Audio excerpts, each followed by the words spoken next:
વિધર્મી શબ્દ પ્રયોગ દેશ બહારના અમુક ગેરપ્રવૃત્તિ કરતા તત્વો માટે આપેલ હતું. કોકિલા કાકડિયા.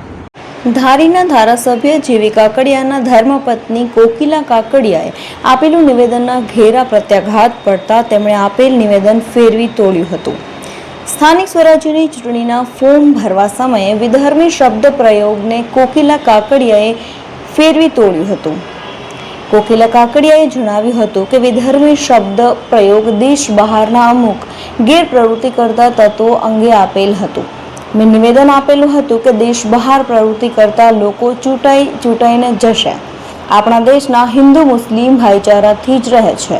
આવો કોઈ મુદ્દો નથી કે હિન્દુ મુસ્લિમ વિશે મુદ્દો ઉપાડ્યો છે. દેશ બહાર જે આતંકવાદનું કામ કરી રહ્યા છે તેને અંતે મેં નિવેદન આપેલ છે. આજે હું તેનો ખુલાસો પણ આપું છું અને આના માટે શાંતિ સ્થપાય તેવી આશા રાખું છું. બે હાથ જોડીને કોકિલા કાકડિયાએ નિવેદન ફેરવી તોડ્યું હતું. જય દાન મહારાજ, જય બાબા સ્વામી. આજે દાન મહારાજના આશીર્વાદથી ગુજરાત પ્રદેશ અને જિલ્લા સંગઠનમાંથી અમારે મહાવીર બાપુ જિલ્લા પંચાયત ધારગણી સીટના ઉમેદવાર બનવા જઈ રહ્યા છે. ત્યારે આજે ફોર્મ ભરવાની પ્રક્રિયા શરૂ થવાની છે. અમે લોકો ધારી ફોર્મ રજૂ કરવા માટે જઈ રહ્યા છીએ અને આ ભાજપની સરકારે અને સંગઠને જે વિધર્મીનો નાશ કરવા માટે જે ઝુંબેશ ઉપાડી છે અને એટલા માટે બાપુને ટિકિટ આપી છે, મહાવીર બાપુને, તો આપણે બધા સાથે મળી અને આ વિધર્મીનો નાશ કરીએ અને ભાજપને સક્ષમ કરવા માટેના જે દાવેદારો ઉમેદવારો મૂક્યા છે એ ઉમેદવારો વિજય થઈને આવે એવી દાન મહારાજના ચરણોમાં પ્રાર્થના કરીએ છીએ.